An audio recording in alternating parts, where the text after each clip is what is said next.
एक गांव में विजय नाम का एक व्यक्ति रहता था। वो अपनी पत्नी के साथ रहता था। वो दिन भर मजदूरी करता, तब जाके 2 वक्त की रोटी के पैसे कमा पाता।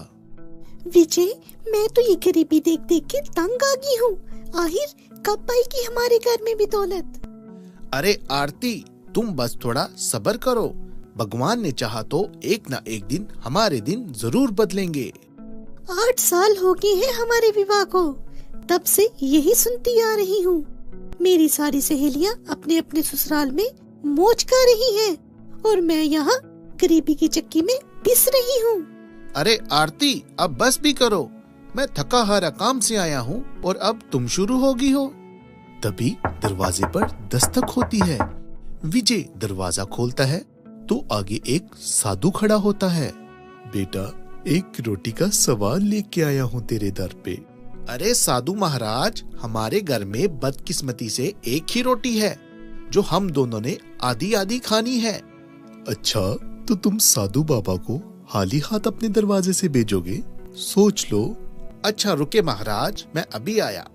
विजय अपनी पत्नी के पास जाता है और सारी बात बताता है। तो आरती कहती है, आधी आधी रोटी खाकर वैसे भी कौन सा भूख खत्म हो जानी है। पेट में चूहे तो वैसे ही दौड़ते रहने हैं, तो क्यों ना ये आधी रोटी हम ऋषि महाराज को दे दे। हमारे लिए कोई दुआ ही करेगा। विजय रोटी ऋषि महाराज को दे देता है। साधु रोटी लेकर बोलता है, तुमने मुझे एक रोटी दी है, भगवान तुम्हें माला माल करे। अगले दिन जब आरती और विजय उठते हैं तो वो एक बंगले में होते हैं। नौकर चाकर, गाड़ियाँ, सब कुछ उनके पास होता है और वो खुद भी खूबसूरत लिबास पहने हुए होते हैं। अरे विजय, क्या मैं कोई सपना देख रही हूँ? मुझे जरा चुटकी तो काटना। अरे मैं तो खुद बहुत हैरान हूँ, लेकिन हाँ, तुझे चुटकी काट के ही पता लगेगा। विजय आरती को चुटकी काटता है तो आरती कहती है, विजय, ये सब तो हकीकत में हमारे पास है। ये जरूर उस ऋषि महाराज की वजह से हुआ है। हाँ, हमें उस ऋषि महाराज का शुक्रिया अदा करना चाहिए। मैंने उसे जंगल की ओर जाते हुए देखा था। दोनों फौरन जंगल की तरफ चल पड़ते हैं। बहुत देर चलने के बाद एक घने से दरख्त के पास उन्हें साधु बाबा नजर आते हैं और वो भागकर उनके पास जाते हैं। ऋषि महाराज, हम आपकी वजह से माला माल हो गए हैं।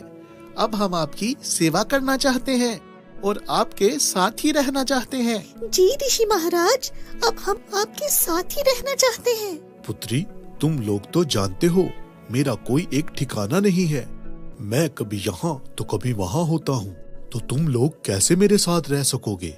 कोई बात नहीं है ऋषि महाराज, आप जहाँ जहाँ जाएंगे हम आपके साथ ही जाएंगे। चलो ठीक है पुत्री, जैसे तुम लोगों की मर्जी।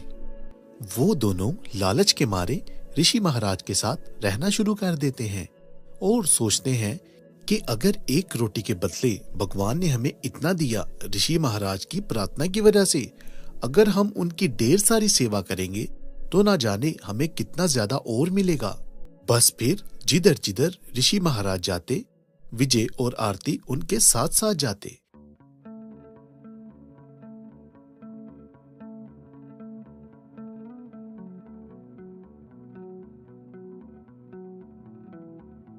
एक दिन साधु, विजय और आरती किसी गांव में गए। वहां के लोगों पे एक अजीब सी बीमारी ने हमला किया था। उस बीमारी की वजह से उनके जिल्द का रंग लाल हो चुका था और वो बहुत तकलीफ में थे और उनके पास इलाज करवाने के लिए पैसे भी नहीं थे। तुम लोगों को ये क्या हुआ है?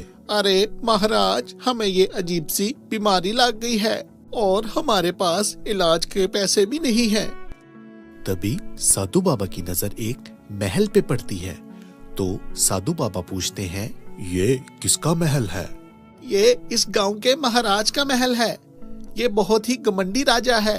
क्या इस राजा ने तुम लोगों की मदद नहीं की? नहीं बाबा, राजा ने हमारी कोई मदद नहीं की। साधु, विजय और आरती उस महल में जाते हैं। राजा 3 अजनबी लोगों को अपने घर में देखकर हैरान रह जाता है। कौन हो तुम सब और यहाँ क्या कर रहे हो? इस महल में ऋषि महाराज के लिए कोई जगह नहीं है। चले आते हैं मुंह उठा के।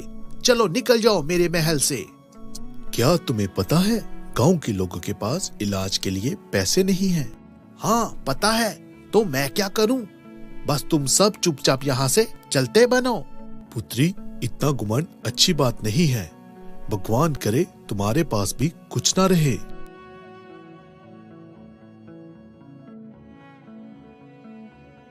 साधु विजय और आरती से कहता है, गांव के सभी बीमार लोगों को जंगल की तरफ लेके आओ।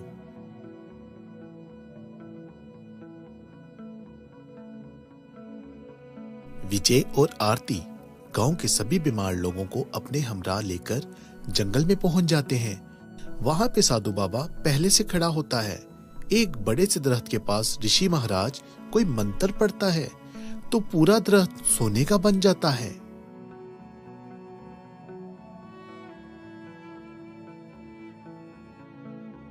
तुम लोगों को जितना जरूरत है उतना सोना इस दरख्त से ले जाओ और अपना इलाज करवाओ, लेकिन याद रहे तुम लोगों ने लालच नहीं करना है। सब लोग बहुत खुश हो जाते हैं। इसी खुशी में आरती सब गांव वालों के लिए खाना बनाती है और सब मिलकर खाना खाते हैं। खाना खाने के थोड़ी देर बाद सब लोगों को नींद आ जाती है, क्योंकि विजय और आरती ने खाने में नींद की गोलियां डाली होती हैं। सबके सो जाने के बाद विजय और आरती पूरा दरख्त उठाकर अपने घर ले आते हैं और घर पर बहुत खुश होते हैं। और विजय कहता है, आरती कितना ही अच्छा हुआ कि हम साधु बाबा के साथ चले गए और आज हम अरबपति बन गए हैं। जी विजय, शुक्र है हमारी गुर्बत भी खत्म हुई। उधर जंगल में जब सबकी आंख खुलती है तो वो देखते हैं कि वहाँ से पूरा सोने का दरख्त गायब है और विजय और आरती भी गायब हैं। ऋषि महाराज तभी समझ जाते हैं ये हरकत जरूर विजय और आरती की है। दूसरी तरफ विजय और आरती अभी खुश ही हो रहे होते हैं कि वो पूरा सोने का दरख्त मिट्टी में बदल जाता है और वो बंगला गाड़ी सब गायब हो जाता है और वो फिर से अपनी पुरानी झोंपड़ी में पड़े होते हैं। तभी दरवाजे पर दस्तक होती है। विजय भाग के जाता है तो सामने साधु बाबा खड़ा होता है। अब तुम दोनों मुझसे नजरें क्यों चुरा रहे हो? मैंने कहा था कि लालच नहीं करना है। तुम दोनों ने जो मेरी सेवा की वो भी लालच में की। मैं ये सब जानता था। जाओ, अब तुम दोनों हमेशा गरीब ही रहोगे और गुर्बत की चक्की में पिसते रहोगे। विजय और आरती रोने लगते हैं और साधु बाबा वहाँ से चले जाते हैं। मजेदार कहानियाँ देखने के लिए हमारे चैनल को लाइक करें और हाँ, शेयर करना मत भूलें। हाँ, देखते रहें story hub corner. Bye bye, Tata.